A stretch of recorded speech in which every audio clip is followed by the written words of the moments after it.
సందర్భంగా నన్ను ఆహ్వానించినందుకు మీ అందరికీ కృతజ్ఞతలు తెలియజేస్తున్నాను. తెలియాలి, మీరందరూ చూస్తున్న నీలం రాజు వేరే, ఒక 15 సంవత్సరాల 10 సంవత్సరాల క్రితం నేను వేరే. అంటే నా యాటిట్యూడ్ ఏదంటే ఎవరంటే ఏమంటే కొడుతుండే ఓన్లీ ఏమన్నా కానీ కొట్టుడే ఇట్లా అంటే మనం పడకుండా ఉండే రకంగా మనం జీవనం సాగిస్తూ ఉంటాం అన్నట్టు. అప్పుడు తెలియదు అంటే గురువు చెప్తేనే మనం మారుతామని చెప్పి అట్లా పోయే కల్చర్గా అసలు మనం దేవుళ్ళని ట్రస్ట్ చేయము, ఎవరిని ట్రస్ట్ చేయము, ఎవరు పెద్దోళ్ళు చిన్నోళ్ళు అని ఏమి ఉండకపోతుండే ఆ టైంలో. అయితే ఒకసారి నేను కూడా వాసననే కొడుతుంది పోయి దసరా రోజు కొత్త రోజు వినిపించుకున్నాడు. అంత అయిపోయినాక పండుగ అయిపోయింది, అంత అయిపోయినాక ఇట్లా ఎందుకున్నావు అంటే మనం మారతందుకు నువ్వు ఇట్లా కాదు నీ కల్చర్కి. ఇప్పుడు యోగా చేస్తాను నేను చేసిన గుర్తున్నా ఒక 10 సంవత్సరాల క్రితం నేను బండికి నా సైలెన్సర్ ఇప్పేసి ఆ మెడిటేషన్ చుట్టూ తిరుగుతుంది అది చెయ్యొద్దు అని. అంటే అట్లా చిన్న అంటే యంగ్ జనరేషన్లో అట్లా ఉంటుంది ఆ పెళ్ళ ఆ టైంలో.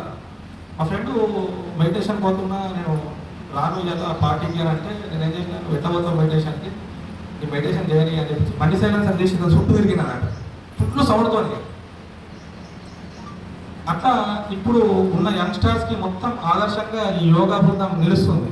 అంటే మార్పు జరగాలా, ఎట్లా మారుతారు, ఏం చేస్తుండ్రు, ఈ సోషల్ కల్చర్ అంతా అట్లా యోగా వేస్తుంది ఆరోగ్యం ఏంటని చెప్పేసి ఇప్పుడు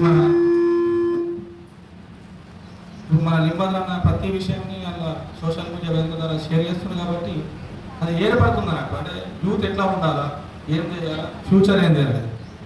గురువు చెప్తేనే శిష్యులు నేర్చుకుంటారు, చెప్పండి ఎవరికి ఏం తెలియదు.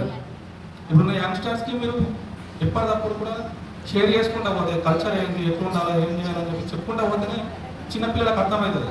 అంటే ఆ టైం మనకి ఏం తెలియదు. అప్పుడు 10 సంవత్సరాల క్రితం వాసన పిలుచుకొని ఒక గంట సేపు క్లాస్ పెట్టింది.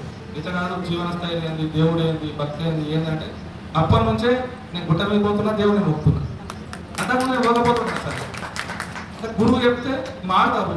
ఇప్పుడు ఈ యోగా ద్వారా మనం చెప్తేనే పబ్లిక్ అనేది మార్పు జరుపుకుంటూ వస్తుంది. యంగర్ జనరేషన్ వాళ్ళకి అర్థం కాదు, ఎంత చెప్పినా తెలియదు.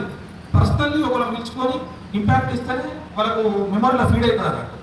ఇప్పుడు ఆ టైంలో నేనే అంటున్నా కదా, నాకే ఏం తెలియదు, ఎవరైనా చెప్పినా కాకపోతుంది. అంటే ఒకళ్ళు చెప్తే మనం మారుతాం. ఈ వేస్తున్న టీం చాలా అద్భుతం. మీ ద్వారా చిన్నపిల్లలు యంగర్ జనరేషన్ అందరూ ఇప్పుడు దాదాపు అంటే ఇట్లా మాదక ద్రవ్యాలకు కావచ్చు, గంజాయి కావచ్చు, ఇంకోటి కావచ్చు, ఆ మార్పు అన్నిటికీ అలవాటు తప్పించేసేసి ఇలా రావాలని కోరుకోవాలి. మాత్రం ఒక్కొక్కరు మార్చుకుంటూ తెచ్చుకోవాలి మన టీంకి. అట్లా తెచ్చుకున్న రోజు ఇంకా ఈ టీం భవిష్యత్తులో రానున్న రోజుల్లో వేరే సంఖ్యలతో జరుగుతుందని ఆశిస్తూ థ్యాంక్ యూ.